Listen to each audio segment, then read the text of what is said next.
Let's get into the headlines now. Sky News host, National Affairs Editor of the Daily Telegraph, James Morrow. Sky News senior reporter Carolyn Marcus. I'll come back to that detention issue, but James, I want to get into the budget. Mixed reaction, of course, last week. We've seen polls this week that Australians aren't happy.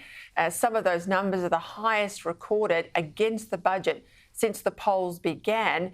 But now you've got the experts saying that things are looking grim. The RBA says it's increasingly difficult to tame inflation without tipping the economy into recession. That's a worry. The Australian Shareholders Association at a conference in Melbourne this week made reference to extremely high levels of government spending.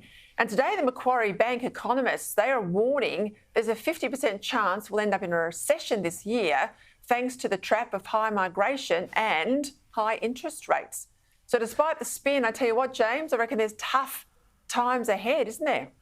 Well, yeah, and, you know, the inflation fight here becomes all the more complicated because so much of the activity in the economy that's creating the consumption and the demand and the stuff that is making the RBA say, oh, look, we've got to, keep an eye on those rates because it's looking inflationary, that's artificial stuff. That's the migration. It's not productivity. It's not because we're actually doing or creating more as a nation. So it's all artificial. So the RBA has to cope with that, plus the fact that, in July, all of our pay packages are going to have more money into them as a result of those stage 3 tax cuts, which, again, that's going to be inflationary. If you tip it into recession, well, then the RBA may have to cut rates, but that's not the way you want to get a rate cut, is it? Because you've wound up mismanaging the economy and flooding it with more money, more government spending, some of the highest on record. That did not come down in the budget. It's like 26% of spending now, of the GDP now, that's spending. And, of course, migration. So